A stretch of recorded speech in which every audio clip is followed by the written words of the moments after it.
Hello, my friends. Katie Day with the Moving to Texas team. We are here with another episode of the Real Advice podcast. I am pumped for this week's guest because I've been following him on social media for a while and just love all of the wide variety of content that he puts out. I think that's normally my qualifier for if I want to follow someone and then, continue to follow along with their content is just the wide range of like personal and business and family and, interests. And then also, a little bit of real estate in there as well. So I'm really excited to welcome Andrew, the snapping realtor, to the podcast today. What is going on?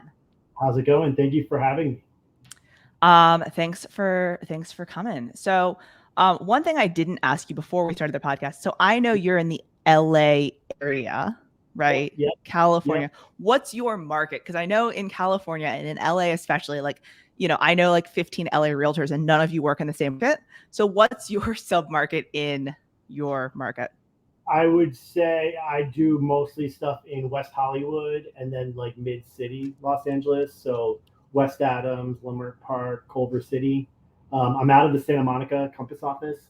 So, but I do stuff from Long Beach all the way up to Woodland Hills and then all the way out to Pasadena. So it's Awesome. And so like, pretty much greater Los Angeles area, but that's like to the west side of Los Angeles. okay, all right. That's helpful because it truly is like I'll talk to Taya or Robert Mack or Chris Kwan or like any of these people that like we're all friends with, and I'm like, oh well, so and so and did it. He's like, well, I don't work there, but so and so does. And I'm like, it's literally the same city that you're saying your city's in. He's like, no, but I don't work that side of town. And I'm like, okay, well that makes sense. I know.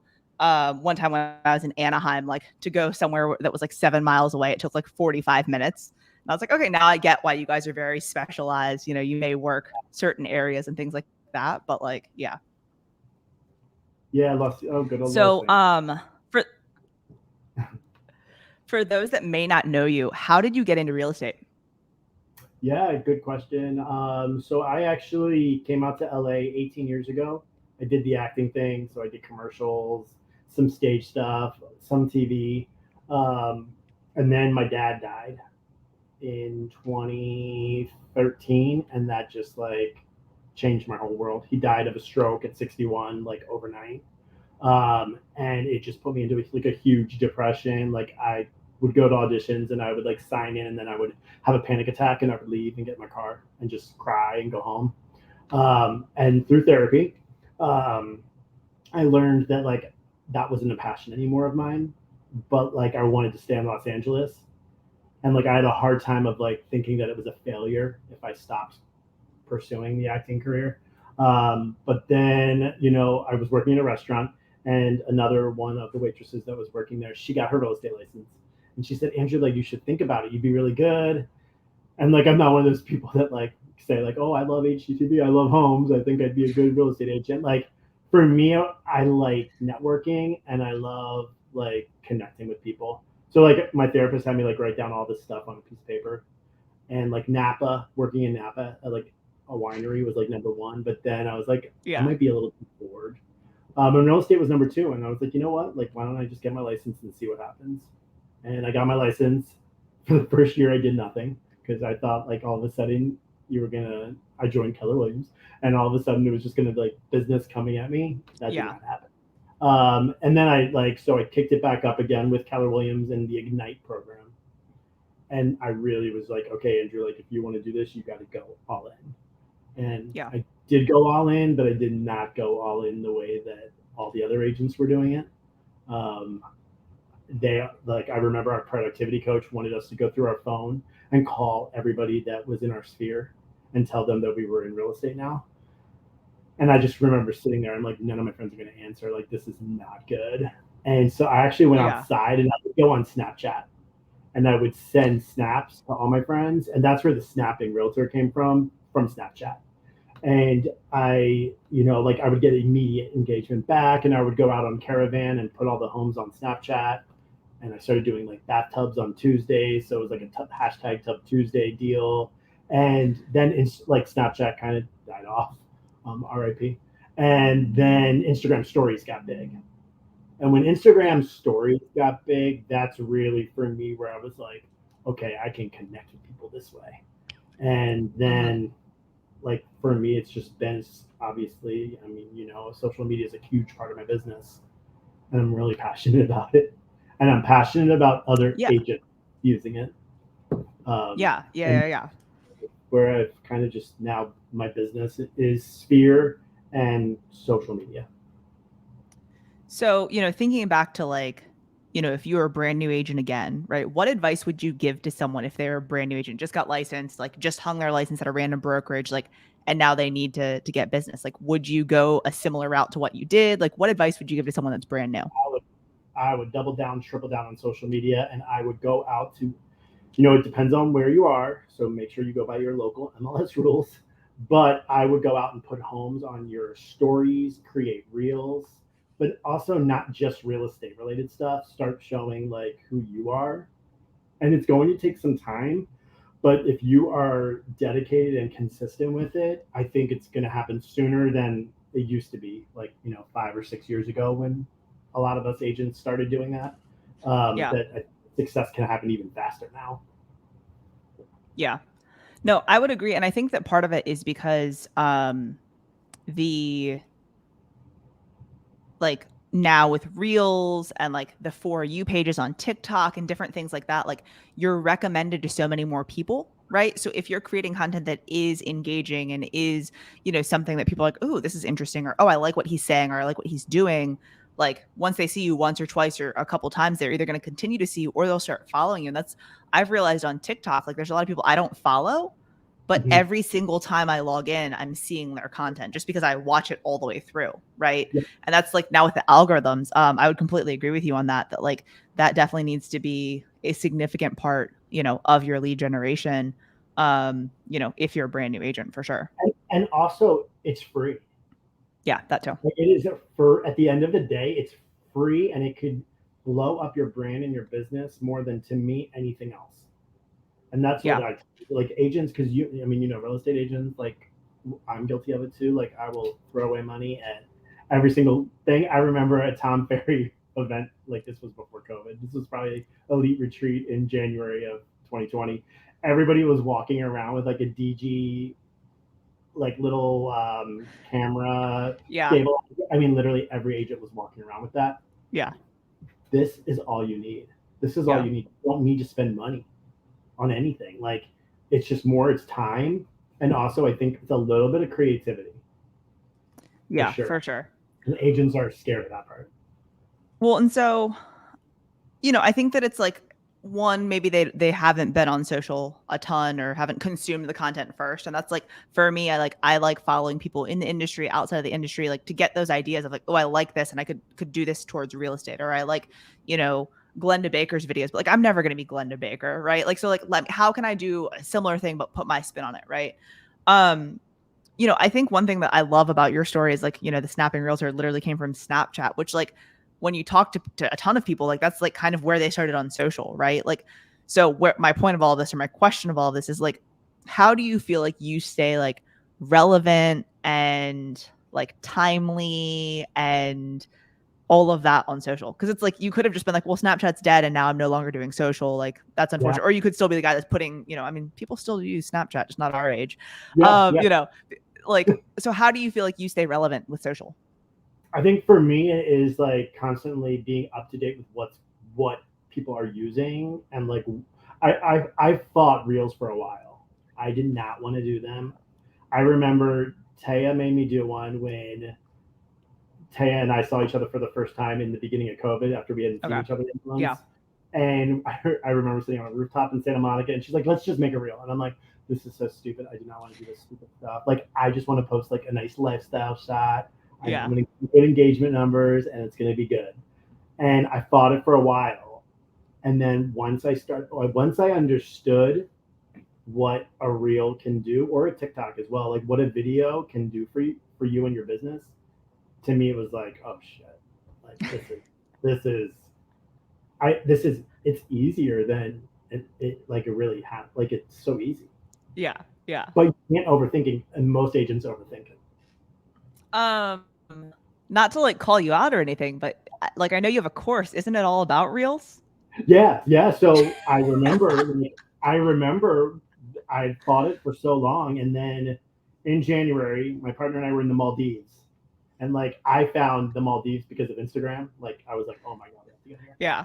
And I remember sitting there. I'm like, okay, well, Instagram the old way is now dead. Like picture, I mean, you probably saw like photos were not getting the engagement that you were used to, and I was like, I have to go all in on Reels if I'm going to do this.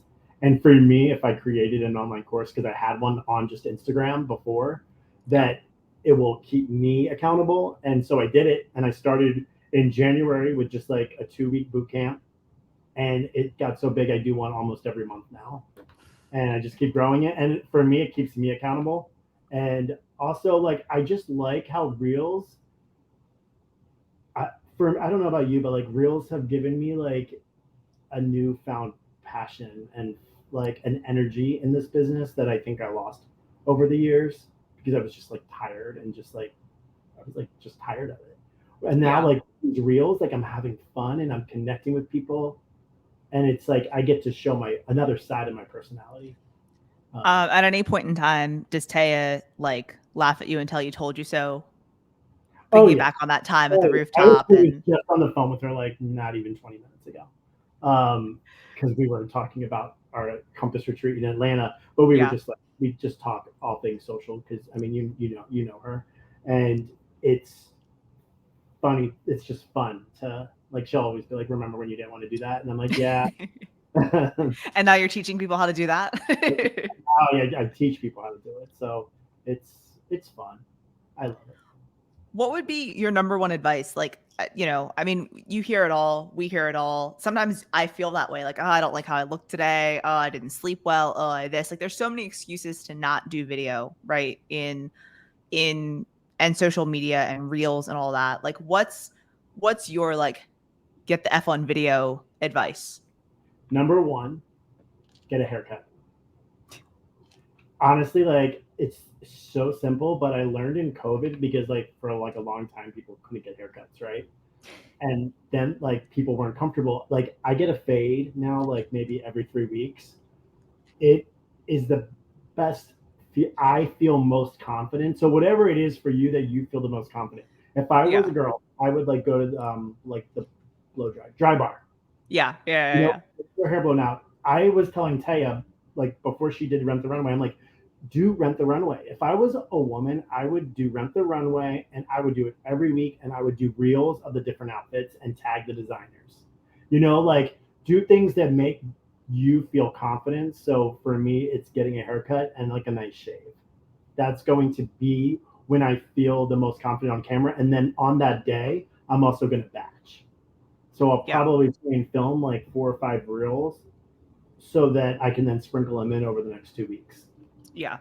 Because it's hard. Like there are some days where just with work itself, I'm just drained. And like the last thing I want to do is do a lip syncing reel.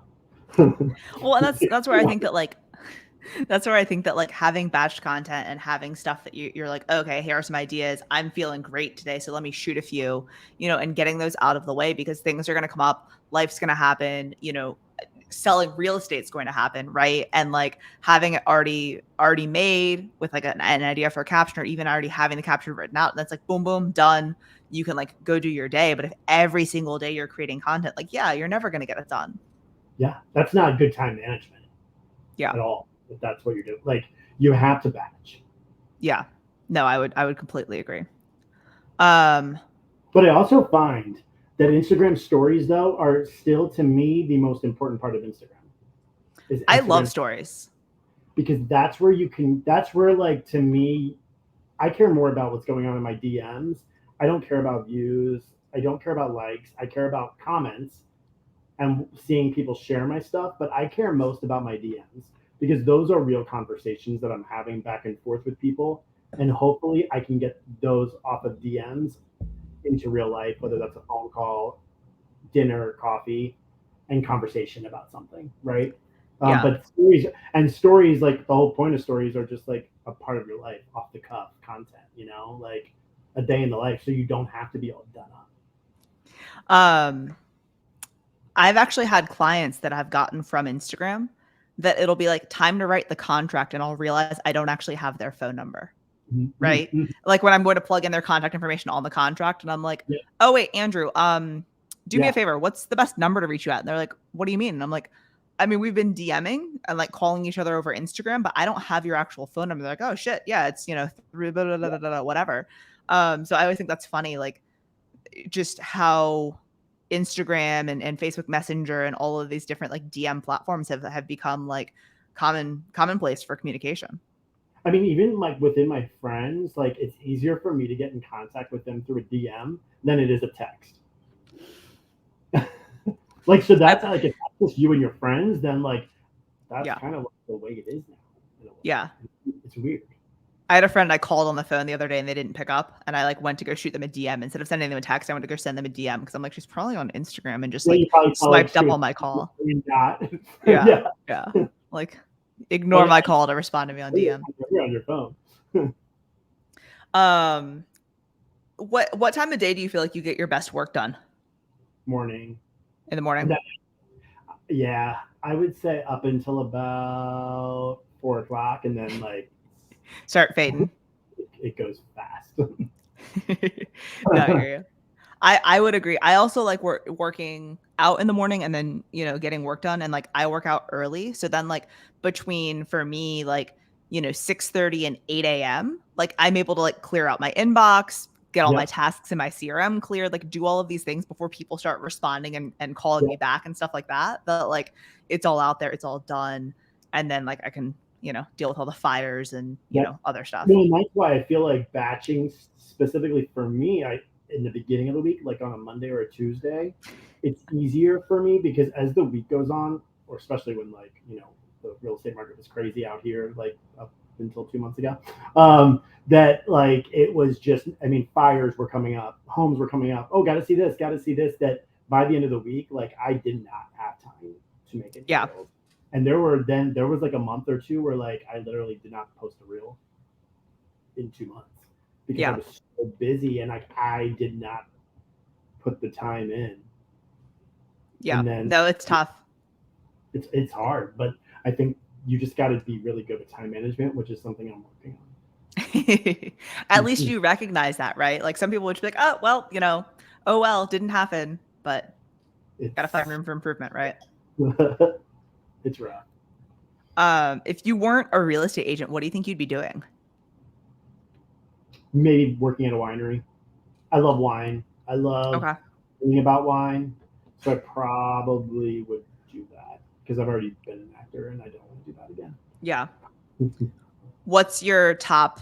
I don't want to box you into a corner with like one, but I guess like what are your maybe top 3 to 5 wines that if you see it on a menu, you're like, oh, this is what I'm getting? Oh, good question. I love Camus. Okay. I mean, hey, that's a go-to. It's I love also my dad's favorite wine was Honig, Honig out of Napa. They make a really good Cabernet, but also are known for their Sauvignon Blanc. So that for me is always on there. I love Silver Oak. I think it's a little overrated. I mean, it's just like you just always see it at a steakhouse. Yeah. I also love Joseph Phelps Insignia. Okay. That's a good blend. And then right now, though, for the price point, Camus makes it's called Bonanza. Yes. It's $20 a bottle. It's cheap. You're drinking Camus quality. To me, like you're drinking Camus quality wine at a discount. Yeah. Because it's the same, like it's the same family. I mean, who knows about the grapes, where the grapes are coming from, but like it's the best $20 bottle of wine to me that you can. So that one too. I really like that one. I also like Conundrum, which Camus makes as well, and it's the red blend. It's like 25 bucks. Oh my god, it's like vanilla going down your mouth. I love it. I feel like Conundrum and Bonanza are both good like second bottles, right? So like if you have a big group of people, like you drink the bottle of Camus and everyone's like, oh, this is amazing, like whatever. And then once you got a little bit in you, like then you know you don't want to keep drinking $80, $100 bottles of wine, right? Like so then you just like take it down a notch and like here's the $20 bottle that like tastes great, but like at that point in time you're not like this tastes slightly off. Like you're just like this is good, let's go. We now have stickers that because I'm a member of like lots of wine clubs here, and we have stickers. There's a red sticker, red, purple, and green. And if it's a purple sticker, I'm not allowed to open that. because I'll once like the wine's in me, I'll be like, oh, let's open up another bottle. And you're opening up $150 bottle, and like there's no reason for that. So now I have things color coded, and that's when I'm like on shelves in the wine closet, and that's when I'm allowed to open at certain times of the night. It's funny that you say that because basically like I've been to Napa a few times, right? And like you either sign up for the wine club, which is the more expensive mistake, or you like order a case of wine to ship at home, which is also an expensive mistake, but slightly less because you're not getting it for the rest of the year. As you know, obviously. So I got a shipment from Camus or whatever. I think it was like a half case because I split it with a friend, so it wasn't too crazy. But I came home on like a Tuesday night and my husband was sitting in the living room with like a bottle of Camus, like just drinking wine, like, just kind of chilling on a Tuesday. And I like come in the house and I was like, "Are we celebrating something?" He's, "No, why?" I was like, "You're drinking like an expensive bottle of wine." Like, and I'm trying to like not be like livid, So he was like, "All right, like moving forward, like we need to have some sort of system." So we now have shelves in the wine fridge of like table wine, and then like these are the good ones. But from that point on, he's like, "Okay, like Cayman is clearly not a Tuesday night wine. We'll stick to the I don't know. I'm trying to think of something cheaper, but we'll stick to the whatever, right?" Yeah, so that was a funny thing that happened. One that I like, and I don't know if you've been here before or drink it all, is Del Dotto. No. Have you been there? No. It's in Napa. But they do like a cave tasting, right? So they do the barrels. And basically like, you pay for how many ever glasses, but like basically if you get like a fun one, they'll give you extra like pours from the barrel, like in the thingy, That's so we cool. went, go in this cave and then you come out of the cave and they can do like a secondary tasting where it's like they give you like pizza, like food and like different things. And then like in order to like purchase, you can then sample like the bottles. So like they don't give you like full like tasting glasses, but they'll give you like a couple sips or two of like more wines and you can try different stuff. So I ended up bringing home I think a half case from there as well. And it's like it's always one of those things too when I feel like when I go on a wine tasting where I'm like, hopefully like I didn't just have the wine tasting rub off on me and I think these are good. You get them home and they're still good. All of them have been good. So that's another one that I like. It's a lot to me, for sure. I'm like, oh, I really like this wine when I decided to sign up for a year membership. Yeah. And now I'm having second thoughts. So then that's my gift wine. Yeah, yeah. We're on the same page. I get you, Andrew. I get you, man. It's in a box. It's in a different closet. All right, focusing back on real estate, because I mean, like, I could continue this conversation for hours. Wine is one of my favorite things to drink. All right, we talked about new agent advice. What do you think? And we talked about social media. What do you think that like, if someone's been in the real estate industry for a while, right? And like they feel as if they've plateaued, right? We see it a lot, right? Like you're in real estate, like you can't break past a certain amount of transactions a year or a certain, financial goal that you have or something like that. Like what advice would you give to them for them to get from that, 15 transactions to 25 or whatever they're looking to do to like kind of take it to the next level, right? Whatever that looks like for them. What advice would you give to someone that's maybe been in the industry for a little while? And then are we talking like social media specific or just in general? I mean, just in general, I guess, right? For real estate, like obviously it could be adding in some social media. It could be, a different pillar of income or something like that. But like, what would you like, if I was just like, man, I've been selling real estate for 8 years and I just can't, get past $100,000 a year. Like, I don't know. Like, what would you try to have me do? I would say rethink and be intentional, because for me, I'm all about doing it for the less amount of money and free, and be intentional when you're using social media. And that agent to agent referral, to me, I don't think agents realize the power of that. This year, 65% of my business has been agent to agent referral, either me getting referrals or me giving out referrals to different parts of the country. And I think most agents overlook that and overlook how to build that. You guys are with Real, right? Jason Cassidy, Macy. Yeah. To me, that's a very like collaborative place to be, right? Like where like it's the same thing I think for Compass of being in a brokerage to me that Compass agents, like, I mean, it's collaboration without ego, one of Robert's principles, right? Robert Refkin's principles. And it's building up that base. I remember when I was building my social media, they're like, oh, agents, like all you have is agents follow you. Like I don't want agents following me. And I'm like, then you're doing social media wrong to me, Yeah. because agents are the most supportive when you create content, when you do stuff. Like that means shares, likes, comments, Yeah.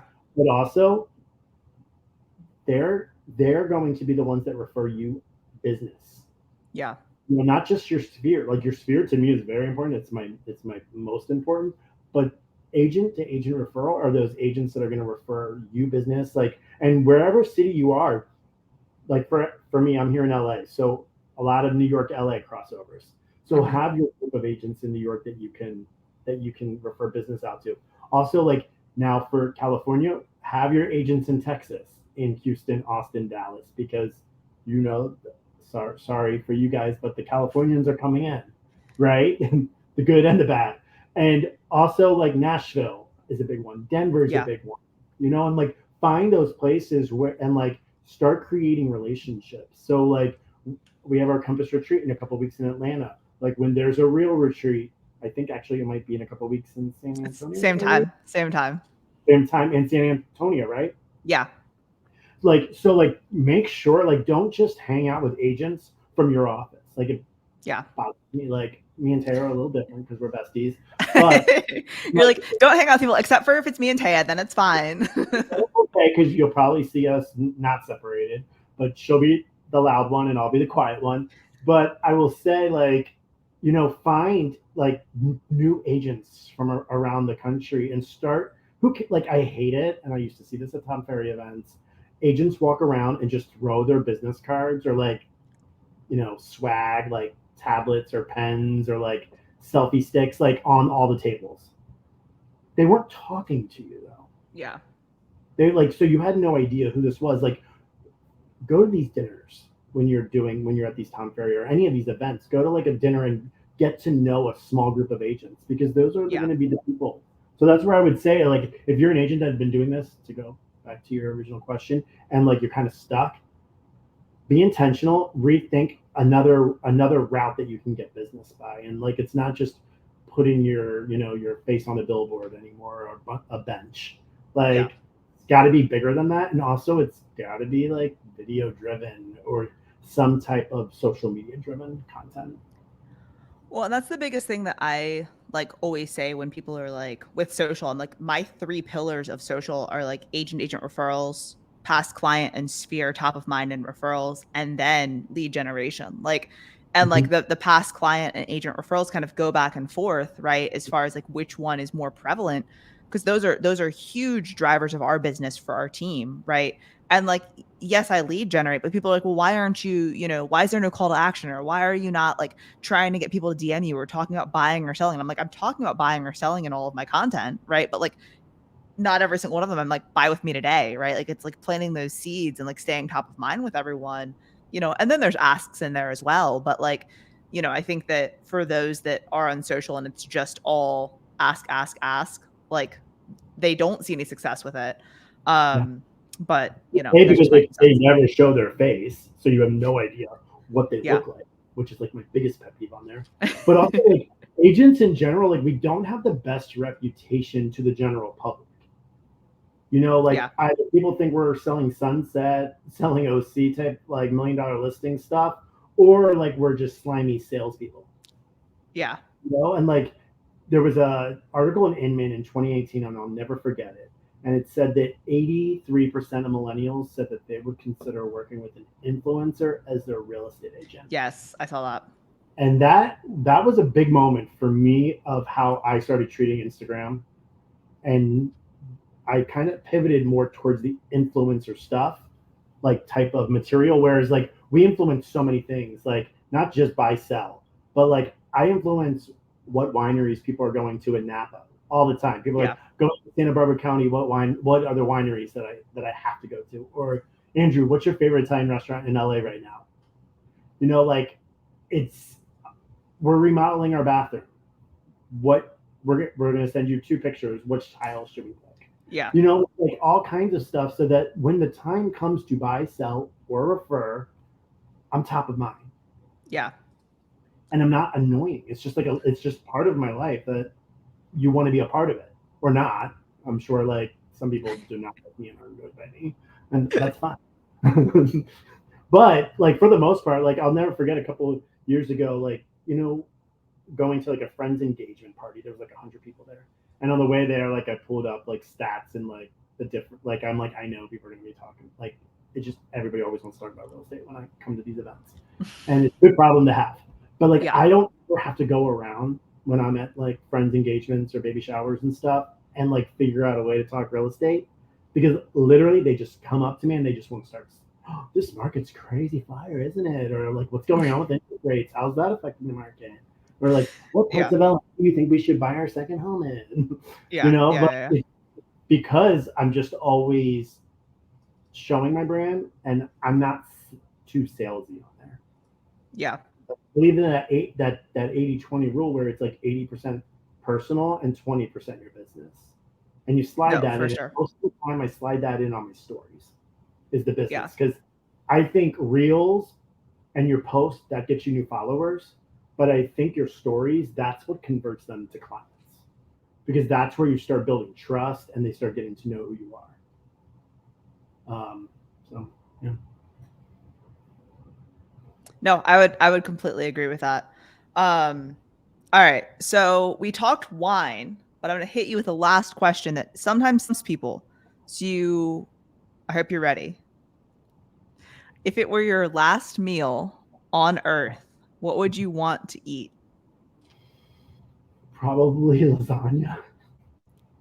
Okay. Lasagna. Something Italian, cacio e pepe, but it would most likely be lasagna. Like I have a big thing for lasagna right now. And garlic bread Do you have like, and a big oh, salad. of course. And then, but would you go with like an Italian wine or like a cab? Ooh, I'd go with a cab. Because like if this is my Yeah. last Okay. meal, I want a big Napa cab. It's probably been open for like an hour, so it's breathed. And it probably will be like Joseph Phelps insignia, because it's gonna be like. And I also want a Coke. I want a Coca Cola. I love it. It's always funny people's like guilty pleasures, or they're like immediately, oh yeah, totally. It would be lasagna. You're like, Mm-hmm. Yeah, like I awesome. eat Italian food. Like I'm doing like Factor, something like that. Like these meal prep, like meals that are being delivered. It's great because Yeah. I lost 10 pounds. But literally, like when I wasn't doing that, I was eating Italian food like 4 times a week. I could eat it every day. Yeah. I mean, there's just so many things to love, you know, the pasta, the garlic, Eat. tomatoes, all the things. Cool. Well, Andrew, thank you so much for your time Yeah, today. Very much appreciated. If someone doesn't already follow you on social, where's the best place for them to find you? What are your handles? the snapping realtor across all platforms. Make it pretty Perfect. easy. Yeah, Awesome. definitely connect. Great to see you. Good to see you too. Thank you Have for your fun in San time. Antonio. I'm going to be watching through all of you guys Yeah. that Have event. fun in Atlanta. Yeah, will do. Have a great day.